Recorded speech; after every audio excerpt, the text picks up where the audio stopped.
إذ يتلقى المتلقيان عن اليمين وعن الشمال قعيد ما يلفظ من قول إلا لديه رقيب عتيد. munaasabadana lagu qabtay xarunta markiska najaax ee magaalada Hargeysa waxa ujeedadeedu ahayd sidii loo sharfi lahaa loona maamuusi lahaa arday ka aflaxday qaybaha waxbarasho ee markiskaasi ka kooban yahay. waxa munaasabadaasi ka qayb galay agaasimaha waxbarashada gaarka ee wasaaradda waxbarashada iyo tacliinta sare ee Soomaaliland, culimaawidiin, waalidiin, maamulka, macallimiinta, ardayda wax ka barata markiskaasi iyo marti sharaf kale oo tiro badan lagu soo casuumay. Sheekh Axmed Cabdisalaan Aadam oo kamid ah maamulka markiska najaax oo goortii halkaasi ka hadlay ayaa ka waramay ujeedada loo qabtay munaasabadan iyo waxa ay daaran tahay.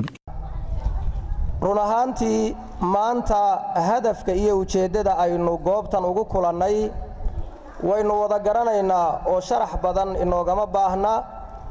waa markaskeenii annajaax lilculuum alqur'aaniyya waalculuum alsharciyya wallugati alcarabiyya.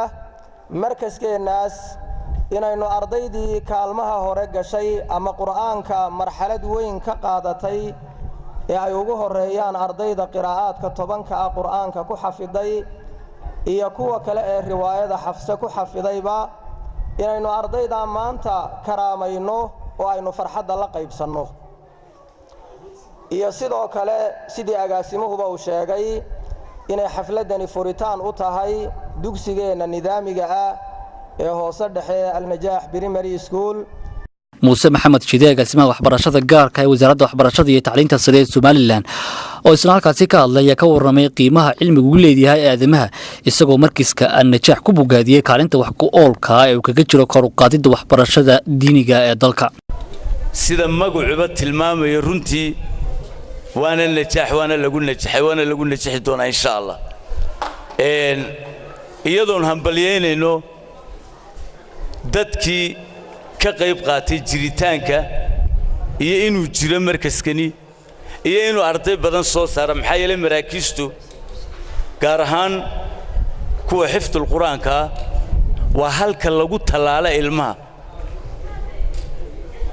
waxaana la yiraahdaa nursery baa la yiraahdaa, waa talaalka ilmuhu qaadanaya waa kii islaamka. ilmaha marka qalbigiisu dego quraan oo dastuurkii islaamka la mid noqon maayo qolooyinkan kale. maxaa yeelay qalbigiisa waxa ku jira dastuurkii islaamka. sidoo kale waxa halkaasi ka hadlay sheekha caanka ee Sheekh Maxamed ibn Ahmed ibn Yahya al-Ahdal oo gacan ka geystay waxbarashada ardaydan iyo sidoo kale Sheekh Cabdirasaaq Geedi Xaashi oo kamid ah macallimiinta ardayda qalin jabisay oo xudhigay waxana ay ka sheekeeyeen tacabka badan ee la geliyay ardayda qalin jabisay iyagoo u rajeeyay inay noqdaan kuwo dalka iyo dadka anfaca. dhinaca kale waxa halkaasi iyaguna ku soo bandhigay wixii la baray iyo tacabkii la geliyay qaar kamid ah ardayda ka qalin jabisay markiska An-Najaax ee magaalada Hargeysa.